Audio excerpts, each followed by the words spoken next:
बुराई ने अच्छाई पर विजय पा ली। चारों तरफ तिराही तिराही। कलयुग अपनी चरम सीमा पे है। आखिर इस दुनिया को बचाएगा कौन। हेलो दोस्तों, तो कैसे हैं आप। उम्मीद है सब बढ़िया होगा। आज हम जो मूवी एक्सप्लेन करेंगे, इस मूवी का नाम प्रोजेक्ट के मतलब कल्कि 2898 AD। मूवी की शुरुआत होती है। हम देखते हैं एक कबीले को। उस कबीले में बुरे लोग उन पर हमला करके उनके बच्चे ले जा रहे थे और वो बच्चे केवल लड़कियां थी। अंत में वो बहुत लोगों को मार के वहाँ से बच्चियों को ले जाते हैं। वहाँ एक लड़का भी होता है जो अपनी माँ को बचा रहा होता है, पर उसकी माँ भी मारी जाती है। सीन शिफ्ट होता है 15 साल बाद। अब वो कबीले वाले अपने पास हथियार रखने लगे हैं उनसे बचने के लिए, जो उनके बच्चों को उठा के ले जाते हैं। उनमें एक लड़का जिसका नाम ओंकार होता है। प्रोजेक्ट के में प्रभास ने ओंकार का किरदार निभाया है। ओंकार बोलता है अब हमें उन पर हमला करना चाहिए, हम अब मजबूत हो चुके हैं। पर वो कबीले का मुखिया बोलता है अभी ऐसा नहीं हो सकता, उनके पास हमारे बच्चे हैं। इस बात के बाद बहुत दिन बीत जाते हैं। ओंकार फिर एक ट्रक को लूटता है। उस ट्रक में बहुत से हथियार हैं और बहुत से गैजेट्स हैं जो उनके काम आ सकते हैं। ओंकार उन्हीं को लूटने आया है और वो लूट करने के बाद सारा सामान अपने कबीले ले जाता है और जब अपने मुखिया को दिखाता है तो मुखिया बोलता है कि अब हम तैयार हैं उस जंग के लिए जो हम लोग को सालों पहले कर लेनी चाहिए थी, पर अब देर नहीं हुई। अब भी हम वो जंग कर सकते हैं और उनसे जीत सकते हैं।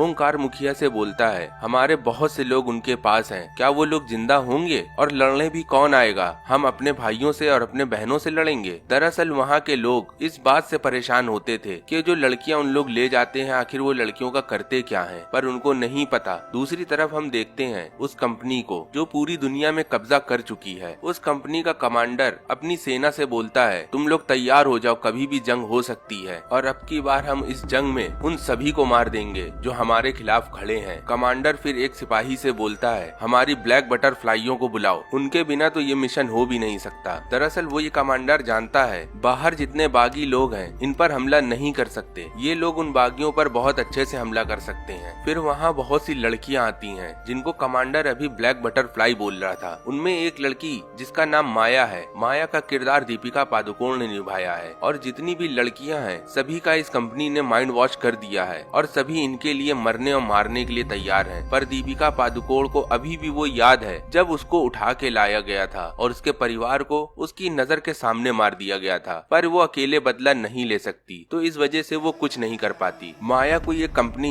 थ्रीसम के बारे में सब पता है कि ये कंपनी कैसे ऑर्गेनाइज करती है और इतनी शक्तिशाली सेना और इतने हाईटेक गैजेट वो कहाँ से लाई है। तो माया तैयार हो जाती है वो उस जंग में जाने के लिए और अपनों से मिलने के लिए। और दूसरी तरफ हम देखते हैं ओंकार की भी सेना अब तैयार हो गई है उन लोगों से लड़ने के लिए और यहाँ लड़ाई शुरू होती है। आपस में एक दूसरे को तबाह कर देते हैं। अंत में वो लोग जो ब्लैक सम के लिए लड़ रहे थे वो लोग जीत जाते हैं और इनका सर्वनाश होने लगता है। लड़ाई के बीच में माया ओंकार से मिलती है और ओंकार से बताती है मैं तुम्हारे काम आ सकती हूँ, तुम मुझे ना मारो तो ठीक है। ओंकार उसको छोड़ देता है और लड़ाई धीमे धीमे खत्म होने के बाद वो सभी लोग वहाँ से चले जाते हैं। थ्रीसम के सिपाहियों को लगता है कि सभी लोग मर गए हैं, पर ऐसा नहीं था। अभी बहुत से लोग जिंदा थे जो उस लड़ाई में बचे थे। माया को एक मिशन दिया जाता है। उस मिशन में बहुत से हथियार एक जगह से दूसरी जगह ले जाना था। माया ऐसा ही करती है। माया वो हथियार एक ट्रक से दूसरी जगह ले जाती है। तभी ओंकार उस ट्रक में हमला कर देता है और सभी हथियार अपने गिरफ्त में कर लेता है। तभी वो देखता है माया को। माया बताती है मैं कोशिश कर रही थी तुमसे मिलने की, पर मैं तुमसे नहीं मिल पा रही थी। माया फिर जाती है उनके कबीले और वो सब सच्चाई बताती है जो थ्रीसम में चल रही थी। माया बोलती है तुम्हें क्या लगता है कि थ्रीसम के अंदर क्या चल रहा है। ओंकार बोलता है मुझे लगता है कि वो पूरी दुनिया को अपने हैंड ओवर करना चाहते हैं और सभी लोगों को मारने के बाद वो दुनिया में अमर होना चाहते हैं। तो माया बोलती है जहाँ तक तुम सोच रहे हो ये बात उससे भी बड़ी है। मुखिया बोलता है मुझे लग ही रहा था कि बात यहाँ तक नहीं और आगे बढ़ चुकी है। तभी माया बताती है थ्रीसम ने एक टाइम मशीन बनाई है और उस टाइम मशीन में वो और भी आगे जाएगा। मुखिया बोलता है उस कमांडर को आखिर क्या चाहिए, आखिर वो क्या पाना चाहता है इस दुनिया से। माया कहती है वो कमांडर नहीं, वो तो एक छोटा सा प्यादा है। थ्रीसम को चलाने वाला कोई और है जिसको शायद आप लोग ने अभी देखा भी नहीं है। ओंकार कहता है आखिर वो भविष्य में क्यों जाना चाहते हैं। माया बोलती है क्या तुमने 8 चिरंजीवी के बारे में सुना है। थ्रीसम अपनी टाइम मशीन से उन चिरंजीवियों को ढूंढ रहा है और उन चिरंजीवियों को ढूंढने के बाद थ्रीसम ने एक कैप्सूल बनाया है और उस कैप्सूल में वो और भी उनको सुला सकता है और वो कभी भी नहीं उठेंगे, ना कलयुग के आने के पहले ना कलयुग के आने के बाद। ओंकार फिर मुखिया से बोलता है हमें उस चिरंजीवियों को ढूंढना चाहिए चाहिए और उनको बचाना चाहिए। माया बोलती है इतना भी आसान नहीं उनको ढूंढना, और तुमने ढूंढ भी लिया तो तुम उनके पास नहीं जा सकते। तभी मुखिया बोलता है हमारे कबीले में और इस दुनिया में इतनी बीमारियां हो गई हैं, आखिर उसको कौन सही करेगा, और इतनी लड़ाइयां हो रही हैं, आखिर वो कौन लड़ेगा। हमें पहले चिरंजीवियों को नहीं, जो सालों से लड़ाई चल रही है, हमें इस लड़ाई को खत्म करना होगा। तभी माया बोलती है हम उन 8 चिरंजीवियों को ढूंढ लेते हैं तो हमारी सारी मुश्किलें खत्म हो जाएंगी। ओंकार बोलता है ऐसा कैसे हो सकता है। फिर माया बताती है पहला चिरंजीवी द्रोणाचार्य का पुत्र अश्वत्थामा को भगवान श्री कृष्ण ने श्राप दिया था, सृष्टि के अंत तक तुम घायल अवस्था में भटकोगे। जब कलयुग आएगा तो उस कलयुग को खत्म करने के लिए मुझे तुम्हारी मदद चाहिए, इस वजह से तुम इस दुनिया में रहोगे, और जब ये कलयुग खत्म हो जाएगा तब मैं तुम्हें इस जीवन से छुटकारा दे दूंगा। दूसरा चिरंजीवी राजा बलि, जिसने विष्णु को सब कुछ अपना दे दिया, तो विष्णु ने उसको सदा अमर होने का वरदान दिया, और जो सारी दुनिया में महामारी चल रही है उस महामारी को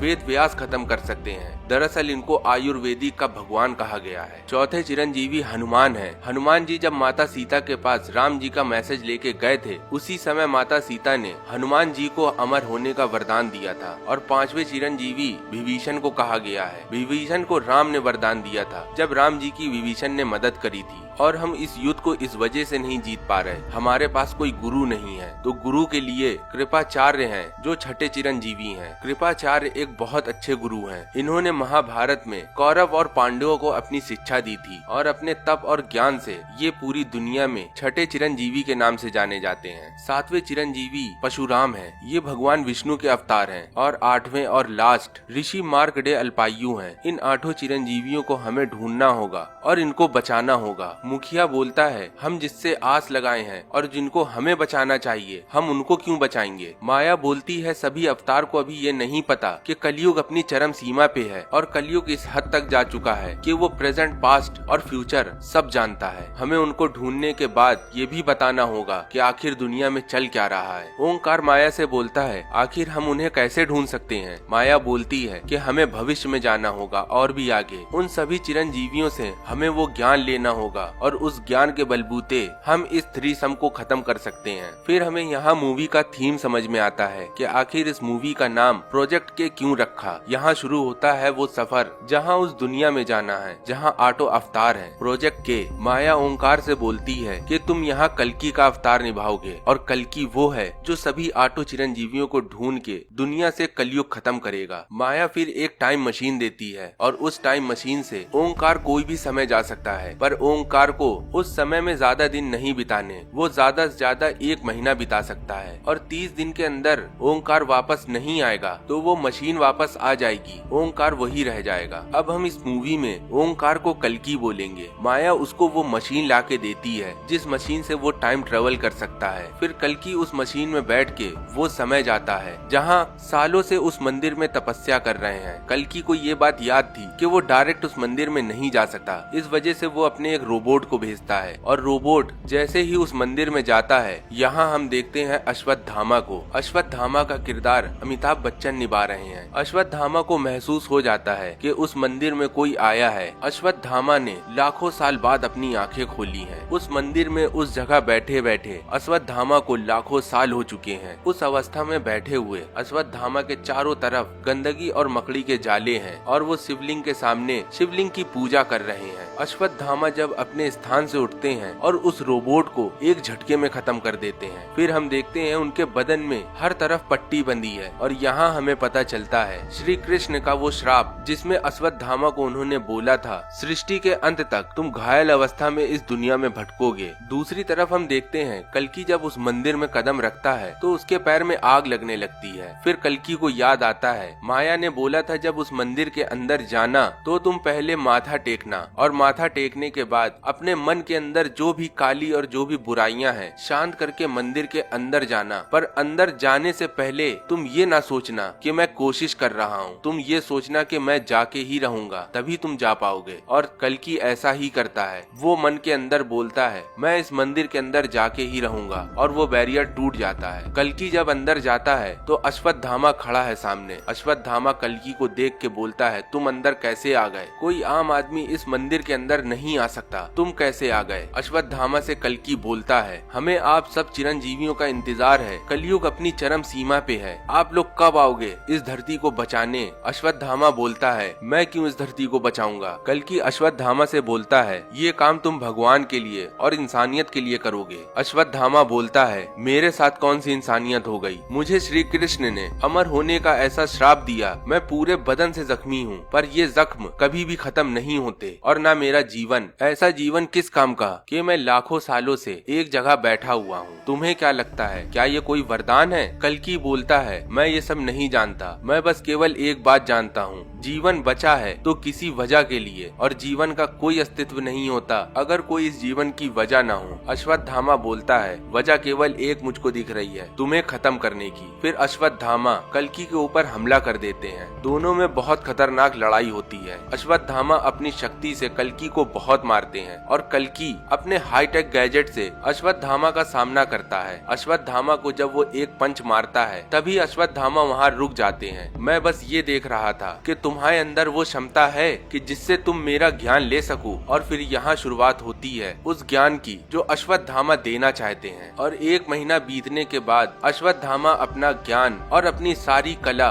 कल्कि को सिखा देते हैं और कल्कि उनसे आशीर्वाद लेके वहाँ से चला जाता है। और कल्कि जैसे वहाँ से निकलता है वैसे ही उस मंदिर में थ्रीसम का मालिक जो मेन विलन है, विलन का किरदार कमल हसन निभा रहे हैं। कमल हसन बोलता है, तुम तो पहले से इतने घायल हो, अब तुम्हें घायल करने का क्या फायदा? यहाँ वो अपने गैजेट से अश्वत्थामा को पकड़ लेता है। अपनी टाइमलाइन में लाने के बाद अश्वत्थामा को उस क्यूब में डाल देता है जिसमें अब वो सालों सोते रहेंगे। दूसरी तरफ माया कल्कि को ये बता देती है, अश्वत्थामा को इस टाइमलाइन में लाके हमेशा के लिए सुला दिया गया है। तुम्हें अब 2 चिरंजीवियों को और ढूंढना होगा। पहला चिरंजीवी इस दुनिया में अच्छाई फैलाएगा जो राजा बलि है, और दूसरा चिरंजीवी जो इस दुनिया में चल रही बीमारियों को खत्म करेगा, जिनको आयुर्वेदिक का बहुत ज्यादा ज्ञान है, वेद व्यास। माया उस मशीन में वो सभी कोऑर्डिनेट सेट करती है कि पहले तुम राजा बलि के पास जाओगे और दूसरा तुम वेद व्यास के पास जाओगे। और यहाँ कल्कि उस मशीन को लेके वहाँ से गायब हो जाता है और कमल हसन को भी वो कोऑर्डिनेट पता चल जाते हैं जहाँ वेद व्यास और राजा बलि हैं। कमल हसन अपनी पूरी सेना को तैयार करता है वो समय में जाने के लिए जहाँ ये दोनों चिरंजीवी इनको मिलेंगे। यहाँ पास होती है मूवी खत्म। अगर आपको इस मूवी का दूसरा पार्ट चाहिए तो आप कमेंट्स बॉक्स में लिख सकते हैं, और आपको मूवी थोड़ी सी भी पसंद आई हो तो आप इस चैनल को लाइक करें और सब्सक्राइब करें। मिलते हैं हम लोग अगली वीडियो में, तब तक के लिए गुड बाय।